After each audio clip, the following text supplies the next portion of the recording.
Hello, everyone. Welcome to From the Heart. I'm Joshua. And I'm Mary. And we're excited to bring you all that's new and good when it comes to the arts in Central Florida. Today, we're talking with John Lux, Chief Operating Officer at Ideas.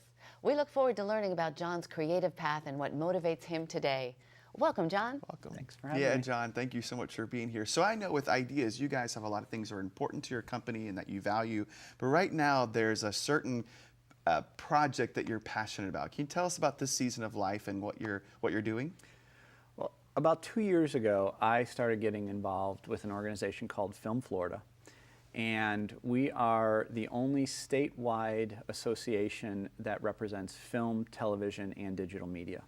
And that encompasses more than 100,000 Florida residents that work in that industry and 16,000 companies that operate. And our goal is to market the state to bring projects and bring companies here.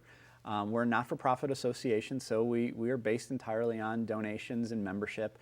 So, you know, we're limited in resources sometimes. The last 2 years, we've really been involved in legislature to try and get tax credits and a tax program that is more enticing to bring those type of projects here to Florida. And so really about the last 18 months, it's kind of borderline obsession for me to really get involved with it, meeting with legislators, working with as many organizations as possible to try and get support. So to bring filming to Florida. Yeah, the goal is to bring as many film and television projects and digital media projects to the state, because those are going to be what drives those 100,000 people working in the industry. Well, don't we have a lot of films already being filmed in Florida? We did. We had a lot. As recent as a couple of years ago, we were in the top 5 in states that have that type of work of film and television. In the last 2 years, we've really dropped very far. Why is that? That's a great question. That's a super question. Tell us, why is that? It's because we don't have a tax credit program that compares to or can compete with other states. There are 39 other states, not to mention countries, that have tax programs that give tax rebates for money spent in the state. So, can you give us an example of what a tax rebate looks like that we sure. don't have? A project, let's just say a film comes to the state of Florida. If they hire Florida residents and spend money on Florida companies, when the project is all done and they're audited and you essentially turn in receipts for the Florida expenditures, you can get upwards of a tax credit of about 20%. Now, if you're a Florida company, you can use that for your tax liability. If you're not a Florida company, you can then sell that to a Florida company that does have a tax liability, and then your company could then get the cash to help offset some of your costs. But really what it is a company comes here, spends 5 times the amount of the tax credit that they would get. The money's already spent. They're pumping money into our economy and jobs and keeping people working and keeping students employed once they graduate from the institutions here in Florida. Like Full Sail or UCF? Full Sail, UCF. There are 30 colleges and universities in the state of Florida that have film and digital media degree programs. And right now, those students are graduating at a clip of 5,000 per year.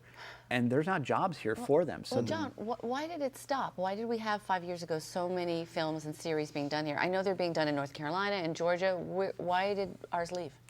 When the bills were passed in 2010, they allocated a certain amount of money. It was $296 million in tax credits. That $296 million was all used up and led to $1.5 billion of spending in the state of Florida. Wow. So now the quest has been to show the return on investment and show that it's a good program and prioritize it, because there is finite resources in the state. They can't, obviously the state can't just give everybody the tax credits and the programs that they want. So our quest has really just been educating about why our program is important and why it's good for the state. Because it worked. It brought in revenue. It absolutely worked. But because it's not a priority, well, what's taking priority? Well, I mean, obviously kids, water, education, veterans. Welcome to my life every day. I'm teasing you.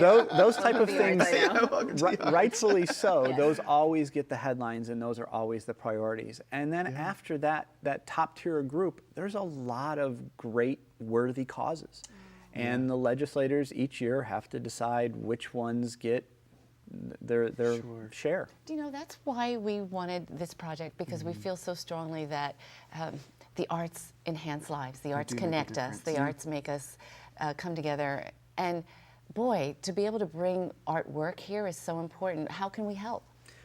Well, that's a really good question. It's always has been about educating legislators and making sure they understand the program. I mean, the cornerstones of the program are that it's tax credits based, so it's not cash out of pocket. So it's tax credits. It's only on Florida expenditures. So if you bring a project from another state and you want to bring your entire crew, that's great. We welcome you with open arms, but you're not getting tax credits for it. You have to hire Floridians. You have to hire Floridians and Florida companies. Nice. And the third thing is, once the project is completed, they have to be audited by 2 separate entities to make sure that all the expenses are legit. So, and by that time, the money has been spent. Yeah. You know, somebody is hired. You know, for me, for example, they've hired me. Now I have the money. I've been able to go out to dinner. I've been able to pay my mortgage. I buy new things for my family. All that money just keeps pumping new money into the economy here in Florida. It's good for the state. So it's really just about And it brings educating. more talent into our community. Absolutely. We were voted, what, the second most creative city, right behind Portland. Yeah. Small city, I love how anyway. you said that it was a borderline obsession for you. Yes. You speak so eloquently about it, but why are you passionate about it? Yeah, you're a numbers Well, guy. yeah. Well, I think ultimately, in a roundabout way, at Ideas, my passion is the entertainment part of our business. And so the more projects there are here in the state, we've had the opportunity to work on great projects. You know, Dolphin Tale 1 and 2, Graceland.